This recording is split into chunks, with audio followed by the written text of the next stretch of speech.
when we have a performance like we did tonight, then people start questioning their methods and their motives, and sometimes that can lead to a little bit of confusion. My message to you guys all is that don't let that get to you, but the message that Paddy and myself said at the start was, we're trying to win 8 games, we're trying to win 9 games, and we know that the method is not always going to come off.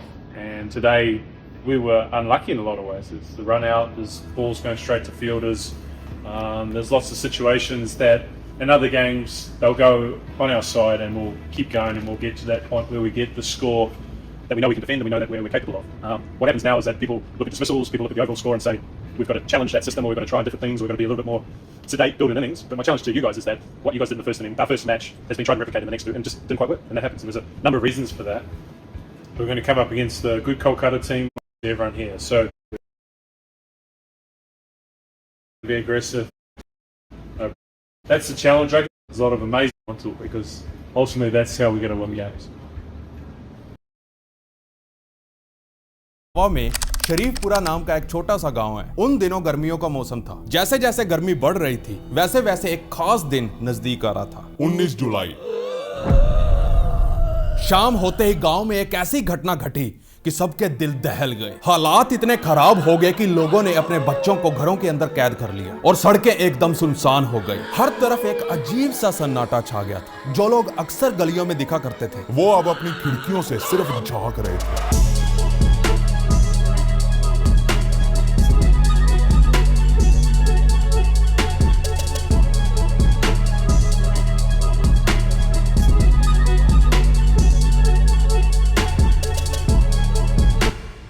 सांसें खांसें इनकी वहीं चली, पर्चे तब भई जवाब कि ऐसी बात हज गई भी, जो कि हम लोगों को नहीं, किसी को पहचाना ही नहीं। 19 जुलाई सन 1985 की उस शाम गांव की एक औरत अपने घर के दरवाजे पर खड़ी खड़ी अचानक लंबी लंबी सांसें लेते हुए दम तोड़ देती है और अपने प्राण त्याग देती है। उसके सास ससुर जोर जोर से रोने लगे। गांव के लोकल डॉक्टर ने जब उसकी नब्ज देखी तो डॉक्टर ने उसे डेड डिक्लेयर कर दिया। अब तो उसकी बॉडी भी पीली पड़नी शुरू हो गई थी। पूरा गांव इस हादसे के बाद सदमे में था। उधर घबराए हुए गांव वालों ने उस परिवार को सलाह दी कि इससे पहले कि कोई नेगेटिव एनर्जी पूरे गांव में फैले, बेहतर होगा इसका अंतिम संस्कार जल्द से जल्द कर दिया जाए। हिंदू रस्मों के अनुसार क्योंकि वह शादीशुदा थी तो उसका हार श्रृंगार गांव की औरतें मिलकर करने लगी।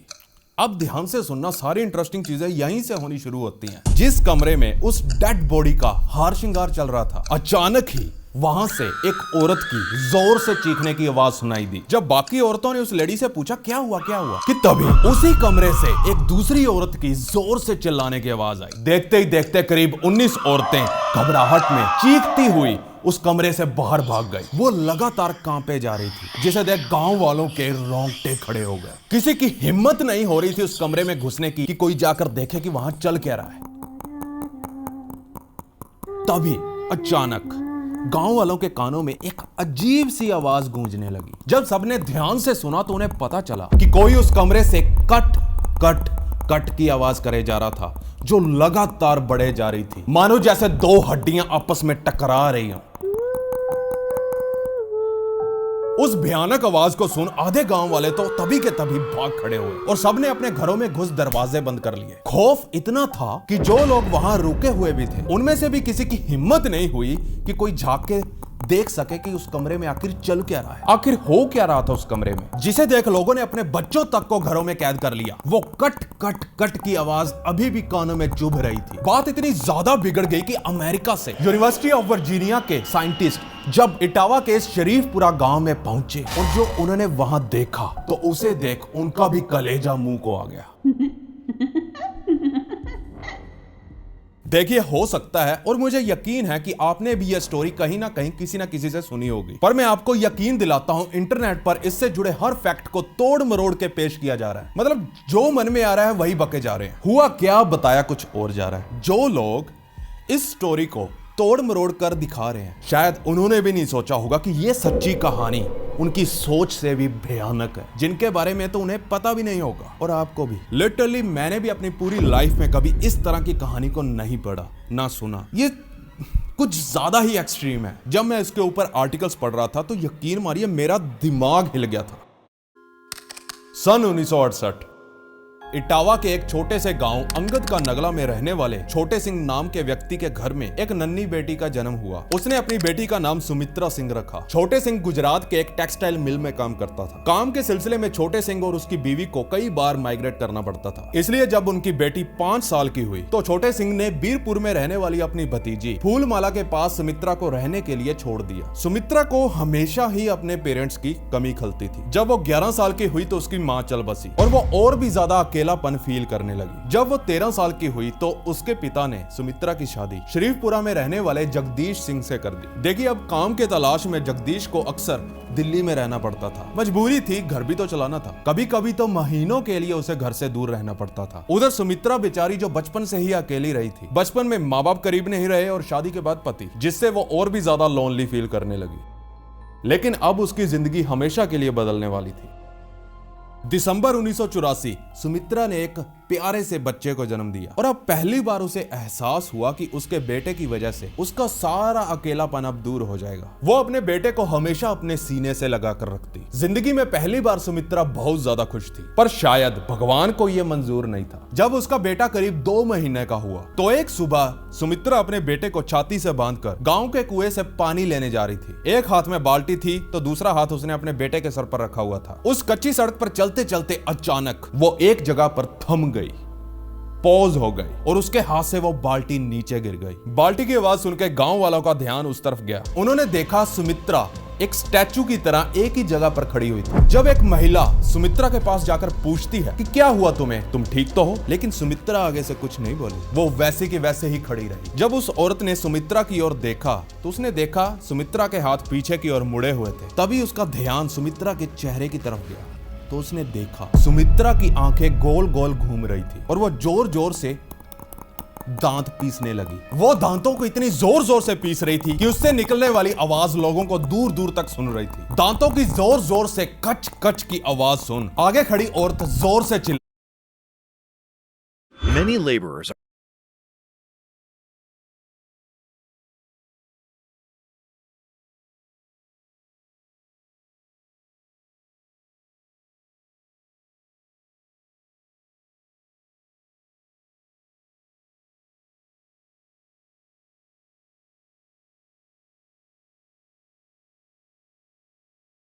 तो क्या हाल चाल, सत श्री अकाल, मैं हूं नियॉन मैन एंड गाइस आज हम लोग बात करने वाले हैं YouTube शटडाउन के बारे में। तो क्या YouTube platform officially shut down कर रहा है? जहां गाइस आज अचानक से इसको लेकर कुछ सीरियस रिपोर्ट्स आने लगे and YouTubers are very concerned. Sources के हिसाब से बताया जा रहा है कि within the next 3 months Google is planning to shut down YouTube। But इसके पीछे रीजंस क्या है? वेल, कुछ आर्टिकल्स आए हैं एंड यहाँ पर बेसिकली लिखा गया है कि फर्स्ट ऑफ ऑल YouTube में एक बहुत ही बड़ा डेटा ब्रीच हुआ है जिसकी वजह से मिलियंस ऑफ यूजर्स का data has been leaked. And second big reason बताया जा रहा है कि एलिजिडली YouTube फाइनेंशियली काफी ज्यादा स्ट्रगल कर रहा है, mainly due to high server maintenance cost and also copyright issues को लेकर YouTube को बहुत सारे लीगल बैटल्स फेस करने पड़ रहे हैं एंड अल्टीमेटली उनके लिए अब ये सस्टेनेबल नहीं है to run the platform. And इसीलिए एक अनोनिमस गूगल एम्प्लॉय ने क्लेम किया कि अब गूगल अपना focus AI and virtual reality projects में शिफ्ट करने वाले हैं, जो कि उनके लिए ज्यादा प्रॉफिटेबल रहेगा then running YouTube। Further it's being said कि मई एंड या फिर जून के बिगिनिंग से ये प्रोसेस स्टार्ट हो सकता है। लेगेसी चैनल्स जिनके 1 मिलियन प्लस सब्सक्राइबर्स हैं उनको थोड़ा एक्स्ट्रा टाइम दिया जाएगा ताकि वो प्लेटफॉर्म शिफ्ट कर पाए, but for smaller channels they can lose access sooner. Now ये शटडाउन का अनाउंसमेंट ऑफिशियली अभी तक YouTube की तरफ से नहीं आया है, बट उनके एक एम्प्लॉय है जेक, उनके ट्विटर में क्रिप्टिक पोस्ट आया जहां पर लिखा गया है packing up my desk, guess the red play buttons retiring too. भाई दिस इज जेन्युइनली स्केरी यार। इतने सारे यूट्यूबर्स ओवरनाइट अपने अर्निंग सोर्स को खोने वाले हैं and of course everyone is panicking. ये लिटरली हर जगह ट्रेंड कर रहा है एंड बहुत सारे यूट्यूबर्स अपना रिएक्शन भी दिए हैं, जैसे कि स्पीड ने ट्वीट किया, I feel so devastated right now guys, please tell me this is fake, I am genuinely scared. फिर समय रैना लिखे trust me guys, I know how it feels. Then Mr Beast सभी यूट्यूबर्स को assure करते हुए बोले don't worry guys, I will buy YouTube and save everyone @YouTube, please check your DMs as soon as possible. फिर कैरी मिनाटी बोले अब तो reeler ही बनना पड़ेगा। ट्रिगर्ड इंसान भी अपने स्टोरी में बोले dam, all those years of hard work gone down the drains just like that. And भाई मैंने भी अपने इमोशंस को एक्सप्रेस करते हुए हुए ट्वीट किया, आपका कट चुका है, happy April fools day. I am really sorry guys, I no आप में से बहुत सारे लोग ये स्टोरी को मान लिए होंगे, but let me clarify, this was all N April fools prank video. शुरू से लेकर एंड तक सभी फेक था यार, it was all a prank. YouTube कुछ बंद वगैरह नहीं हो रहा है, एंड अगर आप मेरे वीडियो को ध्यान से देखे होंगे तो मैंने बीच बीच में कुछ हिंट्स भी डाला था आप लोग के लिए, जैसे कि वो आर्टिकल का media outlet is absolutely fake, it doesn't make any sense. फिर जो मैंने वो फेक YouTube एम्प्लॉय का ट्विटर अकाउंट दिखाया था, उनके बायो में मैंने लिखा था HAF@YouTube। HAF basically means happy April fools. And creators के जो मैंने ट्वीट्स भी दिखाए थे, मैंने कुछ गलत नाम डाला था, जैसे कि मिस्टर बीस्ट वाला,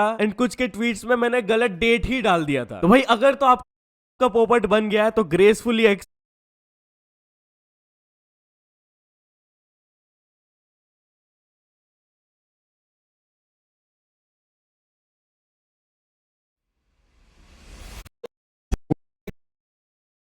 जो लोग वहां रुके हुए भी थे, उसने अपनी बेटी का नाम सुमित्रा, खड़े लोगों को डर लगने लगा था। अब धीरे धीरे सुमित्रा की ऐसी हालत को देखने के लिए वहां भीड़ उमड़ उठी। लोगों को अब कुछ समझ में भी नहीं आ रहा था कि किया क्या जाए। 5 मिनट बीत गए। सुमित्रा लगातार दांत पीस रही थी और अपनी आंखों को तेजी से हिलाई जा रही थी, जिससे वहां पूरा डर का माहौल बन गया। इससे पहले कि गांव वाले कुछ समझते, अचानक सुमित्रा के दांतों के पिसने की आवाज बंद हो गई और उसे एकदम से होश आ गया। होश आने के बाद जब उसने आसपास देखा तो सभी लोग उसी की ओर घूरे जा रहे थे। तब तो उसे कुछ समझ में नहीं आया कि हो क्या। तब वो नोटिस करती है कि उसका बेटा सीने से बंधा रोए जा रहा है। वो उस वक्त इतना ज्यादा शर्मिंदा फील करती है, वो जल्दी से उस बाल्टी को उठा के भीड़ से निकलकर अपने घर जाती है, बिना किसी से नजर मिला। लेकिन उसे ये बात अंदर ही अंदर खाई जा रही थी कि पक्का उसके साथ कुछ तो हुआ था उस वक्त, जिसे लोग उसे बता नहीं रहे थे। खैर, फिर भी उसने सोचा शायद थकान और टेंशन की वजह से ये हो गया होगा, इसलिए उसने उस बात को इग्नोर कर दिया। वो रात गुजरी, कुछ दिन और बढ़िया बीते। लेकिन फिर कुछ दिन बाद सुमित्रा के ससुर जी जब अपने कमरे में बैठे हुए थे तो उन्हें अचानक कट कट कट की आवाज सुनाई देने लगी। जब उस आवाज का पीछा करते हुए उस कमरे से बाहर निकले तो वो देखते हैं उनकी बहू एक जगह पर जम गई, एकदम पॉज। उसके हाथ मुड़ गए,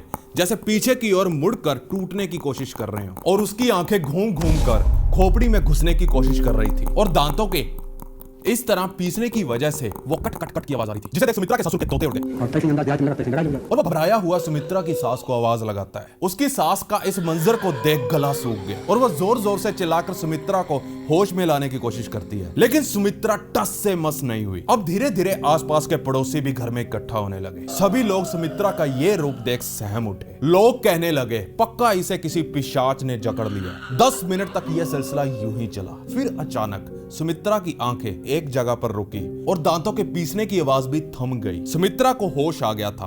अब जैसे ही वो अपने आसपास लोगों को देखती है, शर्म के मारे वो घूंघट ओढ़ लेती है। वो सबसे पूछती है क्या हुआ, अब मुझे इस तरह क्यों घूर रहे। उसकी सास बोली क्या हुआ था अभी तुम्हें। सुमित्रा बोलती है कुछ भी तो नहीं, मैं बस खाना बनाने जा रही हूँ। खैर, घर वालों ने फिर कुछ नहीं पूछा। एज यूजुअल सुमित्रा अपने घर के काम काज में घुस जाती है और अपने बेटे को दूध पिलाकर सुला देती है और खुद भी सो जाती है। देखिए, अब घर वाले तो घबरा गए थे। वो अपनी घबराहट में अपने बेटे जगदीश को कॉल लगाते हैं और कहते हैं भाई जल्दी आ जाओ, अपनी बीवी को संभालो। तभी गांव वालों ने सुमित्रा के साथ जो कुएं पर हादसा हुआ था उसकी भी बात छेड़ दी, जिसे सुन सुमित्रा के सास ससुर ने एक लोकल तांत्रिक को बुलाया। उसने अपने मंत्र वगैरह पढ़े और सर वगैरह घुमाया और कहा इसे कुछ भी नहीं हुआ, सब ठीक है। उधर जगदीश ने अपनी नौकरी छोड़ दी और घर आ गया और गांव के आसपास काम करके गुजारा करने लगा, क्योंकि उसके परिवार को डर था कि कहीं सुमित्रा अपने बच्चे के साथ कुछ कर ना दे। तो सुमित्रा ने भी अपने बच्चे से दूरी बनाना शुरू कर दिया। भले ही उसे अपने बच्चे से दूर रहना पसंद नहीं था, लेकिन बच्चे की सेफ्टी के लिए उसे यह कड़ा कदम उठाना पड़ा। अब बच्चा सिर्फ अपनी दादी के पास रहता। एक तरह से दादी ही उस बच्चे की माँ बन गई थी। सुमित्रा अपने बच्चे के साथ तभी टाइम बिताती जब कोई घर वाला उनके पास होता था, ताकि सुमित्रा का अगर वो वाला रूप वापिस आ जाए तो घर वाला उसके बेटे को बचा सके। देखिए, यह सिलसिला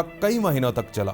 अगले 5 महीनों तक सुमित्रा को बीच बीच में दौरे पड़ा करते थे। कभी कभी तो वो घंटों के लिए उसी रूप में रहती, आंखें गोल गोल घूमना, दांतों का कच कच और एक जगह स्टैचू। पर धीरे धीरे अब उसके साथ कुछ अलग होने लगा। अब वो जब भी उस रूप में जाती तो कुछ बड़बड़ाने भी लगती। परिवार वालों को समझ में तो नहीं आता था, पर उसने बड़बड़ाना नहीं छोड़ा। सुमित्रा के ससुराल के अकॉर्डिंग एक बार तो उसके अंदर एक औरत की आत्मा आ गई थी, जो उसी कुएं के अंदर गिरकर मरी थी। तो एक बार एक बूढ़े बंदे की आत्मा घुस गई। ऐसे ही दिन बीतते गए।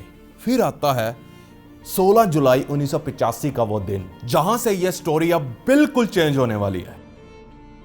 सुमित्रा और उसके परिवार ने दोपहर का खाना खा लिया था और सब आराम कर रहे थे। सुमित्रा भी सोच रही थी कि चलो थोड़ा सुस्ता लिया जाए, कि तभी अचानक उसने अपना वो रूप धर लिया। उसका दांतों का कटकटाना और आंखों का गोल गोल घूमना शुरू हो गया था। लेकिन इस बार उसने अपने उस रूप में एक ऐसी बात बोली जिसे सुन पूरे परिवार वालों के गले सूख गए। सुमित्रा एक भयानक और एक प्राई और अनजान सी टोन में बोली, आज से ठीक 3 दिन बाद मैं मर जाऊंगी। इतना कहते ही वो होश में आ गई और सभी परिवार वाले भौचक्के से और सहमे हुए उसी की ओर देख रहे थे कि यह साला हो क्या गया, ये क्या बोल रही है। फिर सुमित्रा एकदम से बोली, देखिए मुझे कुछ तो एहसास हो रहा है कि आप मुझसे कुछ छुपा रहे हैं। मुझसे कुछ भी मत छुपाना, फटाक से बोल दो, आज क्या हुआ, आज क्या बोला मैंने। सुमित्रा के पति जगदीश ने बोला, क्या तुम्हें याद नहीं तुमने अभी क्या बोला।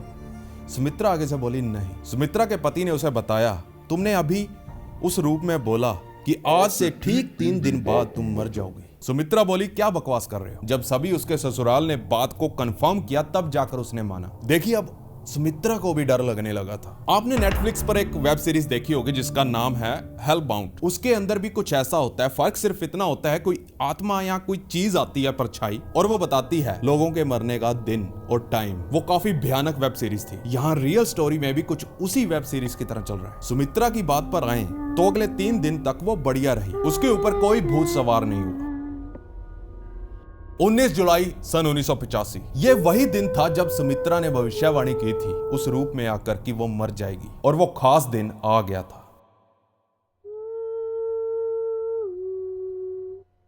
सुबह होते ही सुमित्रा ने डिसाइड कर लिया था कि आज वो ऐसा कोई काम नहीं करेगी जिससे उसकी भविष्यवाणी सही साबित और सच होने का खतरा हो। और हाँ, आज उसने अपने बच्चे से भी दूरी बनाकर रखी ताकि वो सुरक्षित रहे। सुबह निकली, दोपहर भी बीत गई, लेकिन सुमित्रा का कुछ नहीं हुआ। उधर घर वाले भी खुश थे कि भगवान का लाख लाख शुक्र है सुमित्रा की भविष्यवाणी गलत साबित होने वाली है। जैसे ही शाम हुई, सुमित्रा ने सोचा क्यों ना बाहर की ताजी हवा ली जाए, तो वो दरवाजे पर जाकर खड़ी हो गई। उसे देख उसकी पड़ोसन उसके पास आई। फिर वो दोनों हंस हंस कर बातें करने लगी। अभी वो दोनों बातें कर ही रही थी कि सुमित्रा एक जगह पर मूर्ति बनकर खड़ी हो गई। उधर सुमित्रा की पड़ोसन को एहसास हो गया कि अब वो उसी रूप में आने वाली है। लेकिन इस बार सुमित्रा ने ना तो दांत कटकटाए और ना ही हाथों को पीछे की ओर किया, लेकिन सुमित्रा के हाथ जो नीचे लटके हुए थे उसे ऊपर उठाया और उन्हें अपने माथे पर रख ली। फिर वो अपने सर को जोर जोर से हिलाने लगी और लंबी लंबी सांसें लेने लगी। फिर एकदम से उसके हाथ नीचे गिर जाते हैं और वो फिर से दरवाजे पर मूर्ति की तरह अकड़कर खड़ी हो गई। फिर आखिरी बार उसके मुंह से एक लंबी सांस निकलती, फिर वो बहुत ही गहरी और भारी आवाज निकालने लग जाती है। यह सिलसिला कुछ समय तक चला, फिर देखते ही देखते सब कुछ शांत हो गया।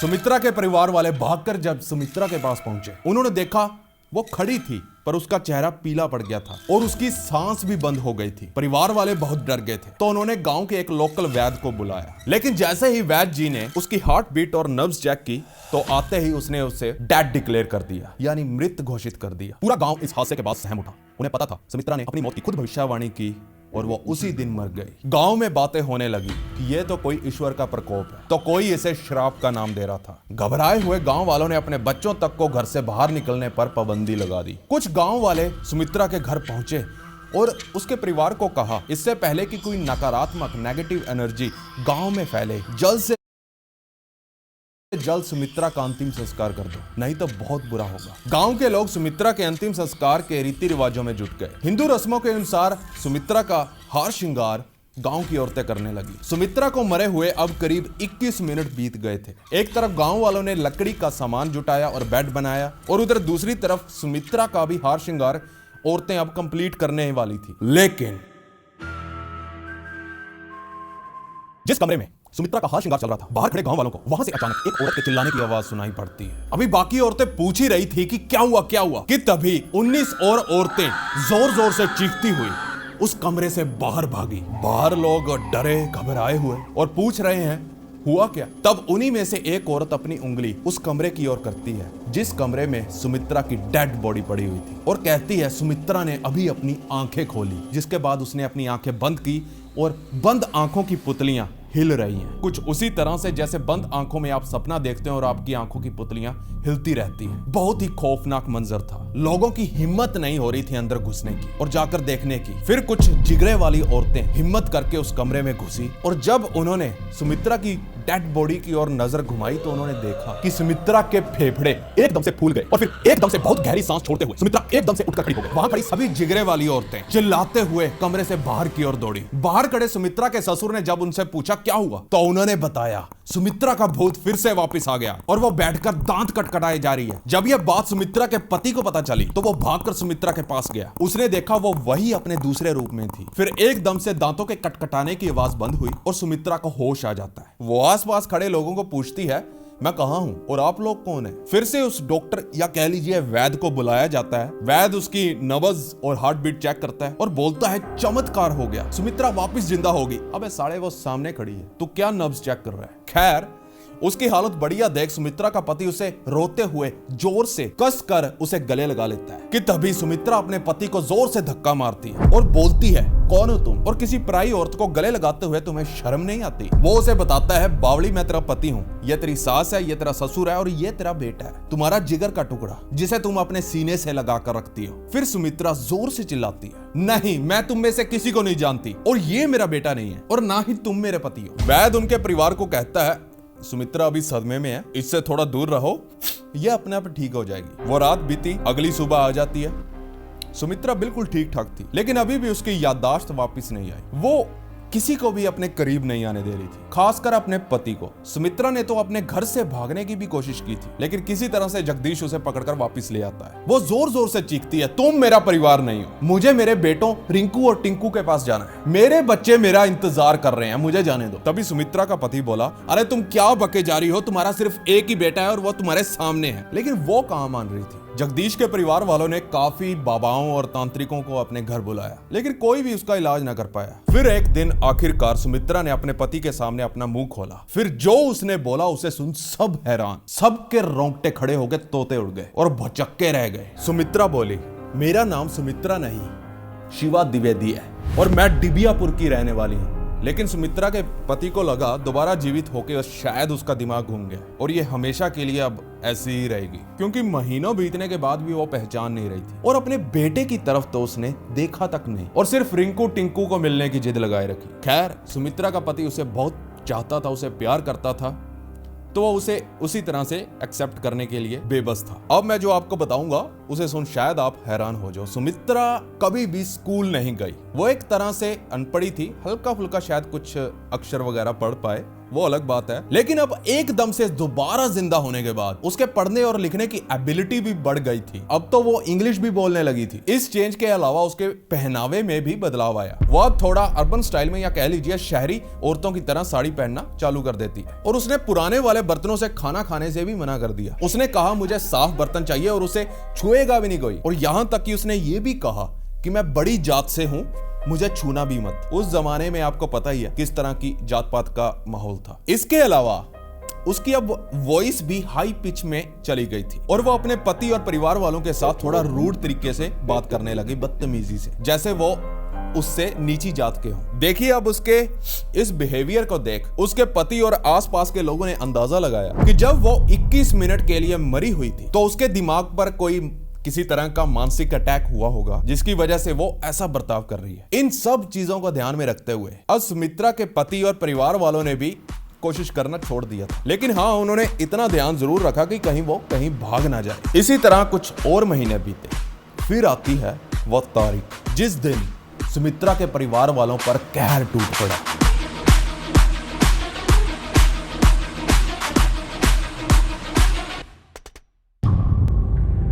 अक्टूबर सन 1985 एक अनजान शख्स उनके घर का दरवाजा खटखटाता है। सुमित्रा के पति ने दरवाजा खोला। उसने देखा एक बुजुर्ग आदमी सूट बूट पहने एक बड़ी सी किताब अपने सीने से लगाए हुए उनके घर के दरवाजे से सिर्फ 5 फुट दूर खड़ा था। वो आदमी अपना नाम राम सिया त्रिपाठी बताता है और सुमित्रा के पति से पूछता है कि क्या यहाँ कोई ऐसी औरत रहती है जो कुछ समय से अजीब हरकतें कर रही हो या उसके ऊपर किसी आत्मा ने कब्जा किया हो। देखिए सुमित्रा के पति को कोई आइडिया नहीं था कि यह आदमी कौन था और कहां से आया था, लेकिन उसे यह समझ में नहीं आ रहा था कि इस साहिब को भला मेरी बीवी के बारे में कैसे पता? सुमित्रा के पति ने थोड़ा टाइम सोचा और उस आदमी को ऊपर से नीचे 2-3 बार घूरा और कहा, यहां वेट करो, इंतजार करो, मैं अभी आता हूं।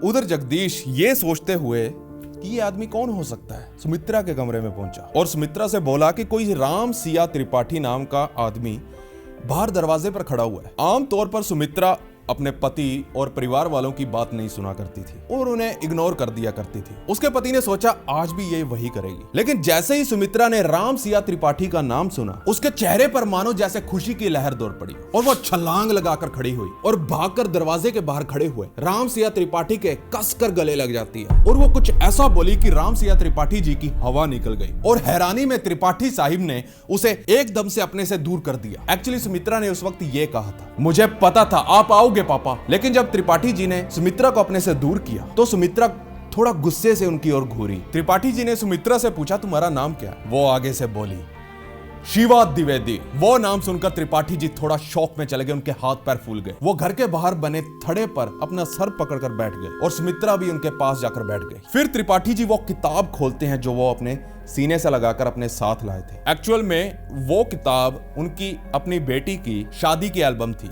उसमें बहुत सारी तस्वीरें थी। राम त्रिपाठी ने एक तस्वीर पर उंगली रखी और कहा, क्या तुम इसे जानती हो? सुमित्रा ने उस फोटो को ध्यान से देखा और फटाफट उन सभी लोगों के नाम बोल दिए। राम त्रिपाठी उन नामों को सुन शौक में था क्योंकि वो सभी के नाम एकदम सही सही बता रही थी और जब पीछे खड़े सुमित्रा के पति ने उन फोटोज को देखा तो उसे कोई आइडिया नहीं था कि ये लोग कौन है। फिर राम त्रिपाठी ने पेज पलटा, फिर से सभी लोगों के नाम सुमित्रा ने सही सही बताए। त्रिपाठी जी ने एक बार फिर से पेज पलटा और इस बार एक पर्टिकुलर फोटो पर उंगली रखी जिसमें सिर्फ एक ही जना था और सुमित्रा से पूछा, क्या तुम्हें पता है ये कौन है? उस फोटो को देख सुमित्रा एकदम पॉज हो गई और एकदम से जवाब नहीं दिया। उसका इमोशन गुस्से में चेंज हो गया। वो बोली, इसे मैं कैसे भूल सकती हूँ? उसने बोला, ये मेरी ननंद है और इसी ने मेरे सर पर ईंट मारकर मेरी हत्या की थी। सुमित्रा के ऐसे बोलते ही राम त्रिपाठी ने उस किताब को नीचे फेंक दिया और कांपते हुए हाथों से सुमित्रा के गले लगकर रोने लगा। उधर सुमित्रा के पति के फ्यूज उड़ गए और सोचने लगा, ये क्या तमाशा चल रहा है। मिल मिलाप के बाद त्रिपाठी जी ने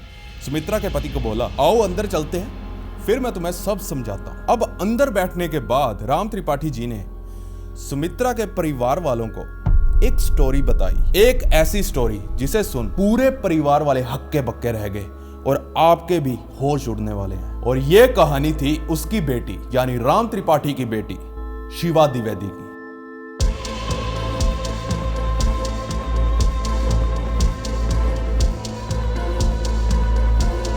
वही शिवा द्विवेदी जिसका होने का दावा सुमित्रा पिछले कई महीनों से कर रही थी, लेकिन जगदीश और उसके परिवार वालों ने सुमित्रा का इसलिए विश्वास नहीं किया क्योंकि उन्हें लगा कि ये शायद दोबारा जिंदा होने के बाद पगला गई है। लेकिन जब आज सुमित्रा के पति और उसके परिवार ने राम त्रिपाठी जी के मुंह से शिवा द्विवेदी का नाम सुना तो वो भी भौचक्के रह गए। राम त्रिपाठी अब बोलना शुरू करते हैं। वो बोलते हैं,